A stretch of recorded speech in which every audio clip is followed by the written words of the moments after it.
I don't think that the UN has been rendered useless. Uh, it is only because of the UN that humanitarian supplies are getting into Gaza. It is only the UN and the humanitarian agencies of the UN which have pressed for the transportation of humanitarian assistance to Gaza, and they are trying to get in.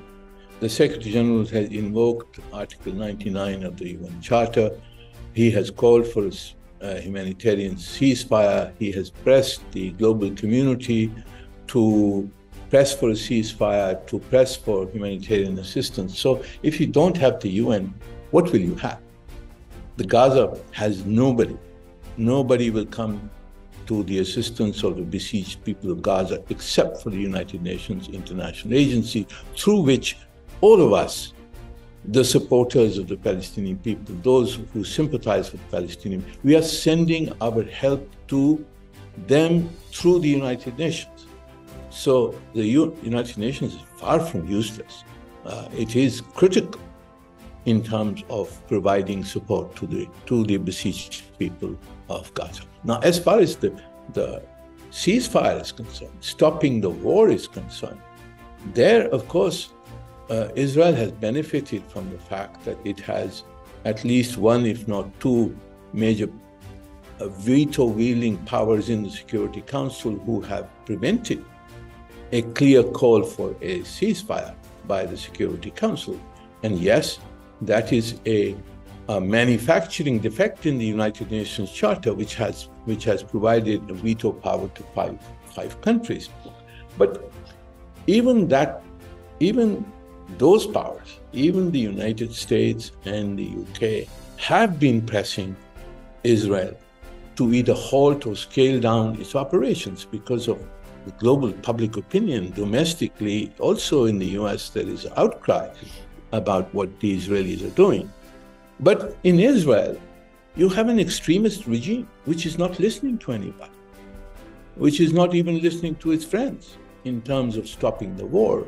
They are continuing the war. They're refusing to scale down operations.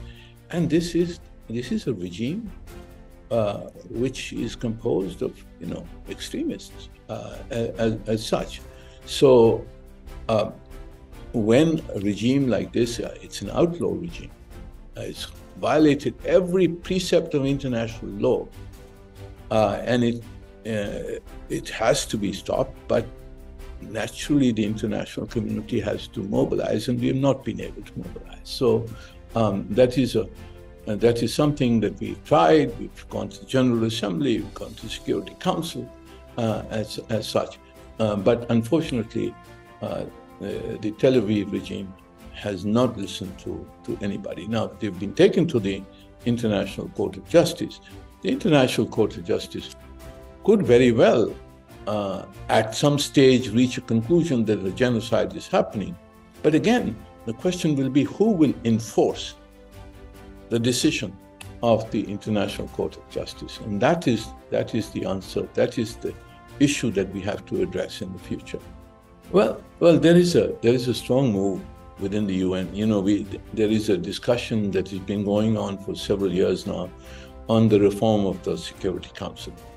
One of the principal objectives or calls within these discussions has been to limit the use of the veto power, and particularly to limit its use in the situations of genocide and crimes against humanity and war crimes as such. Now, this is a move that's probably going to get a lot of momentum in the discussions within the United Nations because of what has happened in Gaza as such. But the veto power is built into the UN Charter. And to change that, formally, you will require an amendment to the UN Charter, which again has to be ratified by those very 5 people who have the veto. So it's probably not going to happen very soon. So the realistic objective would be to try and restrict the veto as much as possible, especially in situations of genocide, war crimes, and crimes against humanity. So that's, there are other aspects of the reform. Obviously, of the Security Council has to be more representative. It should be expanded to allow more non-permanent members to be represented, to have a larger representation of developing countries and so on and so forth. Well, that is a discussion that is still underway.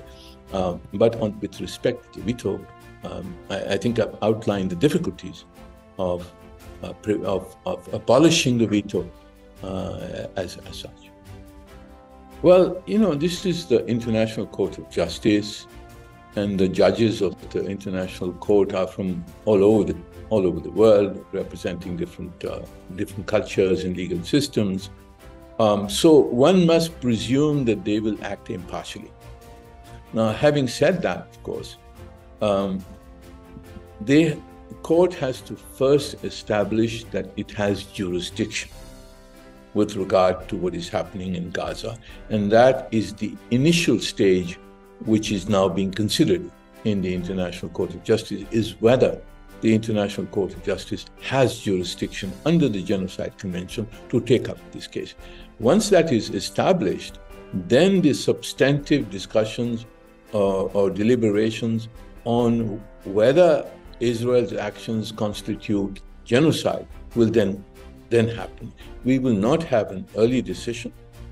What is happening in the International Court of Justice and what South Africa has done is, at the moment, very largely a point of political pressure on the Israeli government and those who support the Israeli government.